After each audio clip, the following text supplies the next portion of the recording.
یہی طریقہ جاری رہا یہاں تک کہ آپ پر حق منکشف ہو گیا اور آپ غار حرا ہی میں قیام پذیر تھے کہ اچانک حضرت جبرائیل علیہ السلام آپ کے پاس حاضر ہوئے اور کہنے لگے کہ اے محمد پڑھو۔ آپ فرماتے ہیں کہ میں نے کہا کہ میں پڑھنا نہیں جانتا۔ آپ صلی اللہ علیہ وسلم فرماتے ہیں کہ فرشتے نے مجھے پکڑ کر اتنے زور سے بھینچا کہ میری طاقت جواب دے گئی، پھر مجھے چھوڑ کر کہا پڑھو۔ میں نے پھر وہی جواب دیا کہ میں پڑھا ہوا نہیں ہوں۔ اس فرشتے نے مجھ کو نہایت ہی زور سے بھینچا کہ مجھ کو سخت تکلیف محسوس ہوئی، پھر اس نے کہا کہ پڑھ۔ میں نے کہا میں پڑھا ہوا نہیں ہوں۔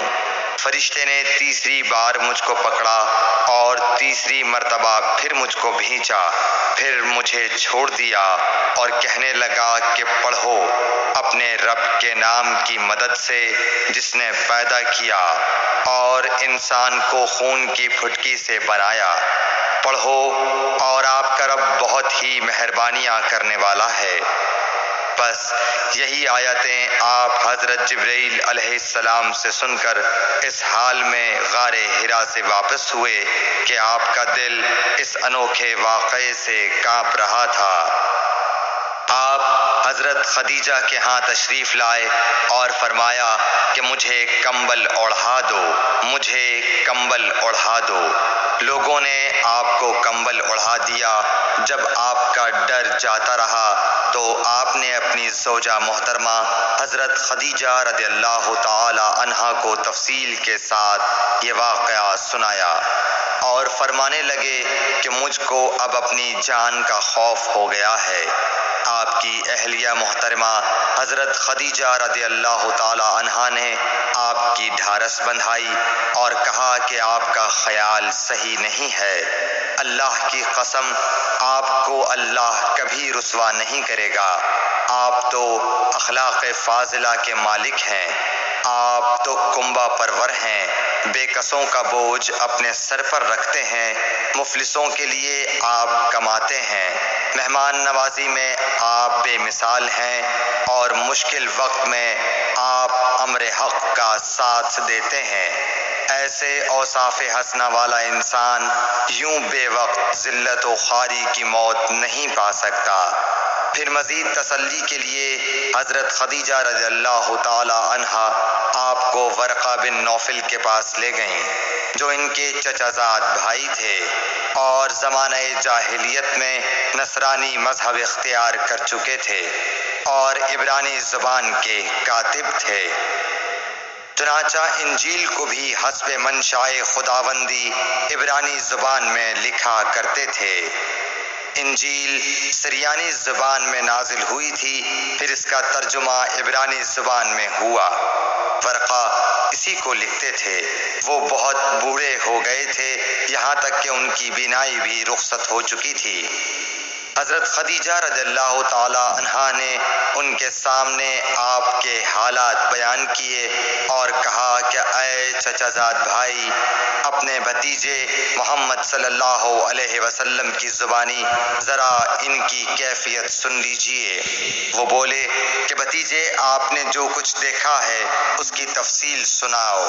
چنانچہ آپ صلی اللہ علیہ وآلہ وسلم نے از اول تا آخر پورا واقعہ سنایا، جسے سن کر ورقہ بے اختیار ہو کر بول اٹھے کہ یہ تو وہی ناموس معزز رازدان فرشتہ ہے جسے اللہ نے حضرت موسیٰ علیہ السلام پر وحی دے کر بھیجا تھا۔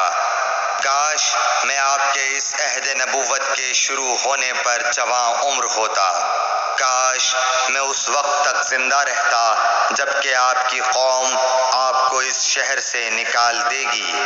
رسول کریم صلی اللہ علیہ وآلہ وسلم نے یہ سن کر تعجب سے پوچھا کہ کیا وہ لوگ مجھ کو نکال دیں گے، حالانکہ میں تو ان میں صادق و امین و مقبول ہوں۔ ورقہ بولا ہاں یہ سب کچھ سچ ہے، مگر جو شخص بھی آپ کی طرح امر حق لے کر آیا لوگ اس کے دشمن ہی ہو گئے ہیں۔ اگر مجھے آپ کی نبوت کا وہ زمانہ مل جائے تو میں آپ کی پوری مدد کروں گا۔ مگر ورقہ کچھ دنوں کے بعد انتقال کر گئے، پھر کچھ عرصے تک وحی کی آمد موقوف رہی۔